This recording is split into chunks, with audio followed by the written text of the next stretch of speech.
Сәлем достар, видеода жылжымайтын мүлікке инвестициялау жайлы тақырыпты қозғайтын боламыз. Жылжымайтын мүлікке инвестициялау ол инвестициялаудың кең тараған түрі болып табылады. Көптеген адамдар жылжымайтын мүлікті жоғары қайтарымға деген потенциалының болуы есебінен инвестициялық құрал ретінде таңдайды. Алайда, кез келген инвестицияның өзінің артықшылығы мен кемшілігі бар екендігін білетін шығарсыздар. Бұл видеода сіздерге жылжымайтын мүлікке не үшін инвестицияламау керектігін және де егер инвестициялаған болсаңыз қандай артықшылық көретіндігіңізді айтып беретін боламын. Сонымен қатар, видеоны көре отырып, сіз жылжымайтын мүлікке инвестициялау сізге тиімді ме, әлде тиімсіз бе, соны білетін боласыздар. Тақырыпқа кіріспес бұрын, қолдау ретінде лайк басып, комментарий қалдыруларыңызды сұраймын.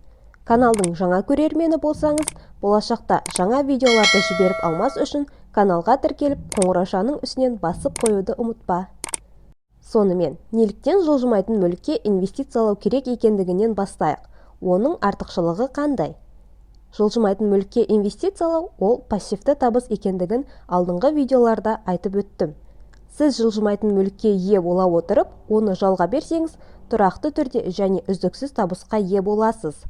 Бұл сіздің тарапыңыздан аз күш жұмсауды талап ететін сенімді табыс көзі бола алады. Жылжымайтын мүліктің екінші артықшылығы оның құнының өсуіне деген мүмкіндігінің жоғарылығы.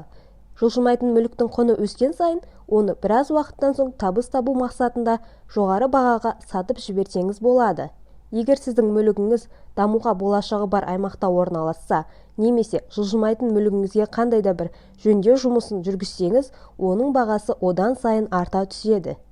Одан бөлек, жылжымайтын мүлікке инвестициялау сіздің инвестициялық портфеліңізді диверсификациялаудың жақсы құралы болуы мүмкін.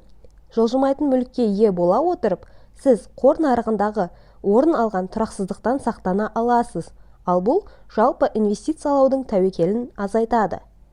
Айтып өткендей, жылжымайтын мүлікке инвестициялау тек артықшылықтардан ғана емес, бір қатар кемшіліктерден де тұрады. Ең басты кемшілік ол жылжымайтын мүлікке инвестициялау үлкен қаражатты талап ететіндігімен байланысты. Жылжымайтын мүлік алу үшін сізге үлкен көлемде бастапқы жарна керек болуы мүмкін. Үлкен көлемде бастапқы жарнаны табу көпшілік адам үшін қиын.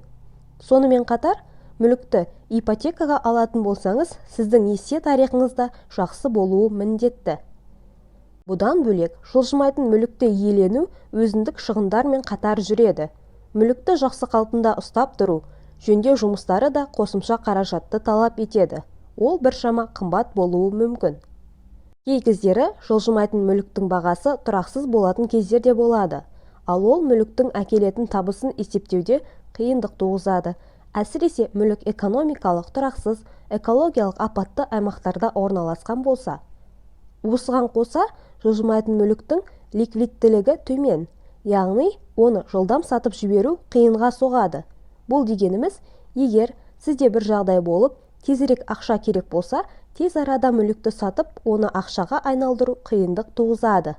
Осылайша, қорытындылайтын болсақ, жылжымайтын мүлікке инвестициялау байлықты көбейтудің және пассивті түрде табыс табудың тиімді жолы болып табылады. Алайда, жылжымайтын мүлікке инвестицияламас бұрын, оның оң және теріс жақтарын толыққанды ескеру керек. Артықшылығы мен кемшілігін саралай отырып, сіз жылжымайтын мүлікке инвестициялау сізге тиімді ме немесе тиімсіз екендігін анықтай аласыз. Назар салып, видеоны соңына дейін қарағандарыңызға рахмет.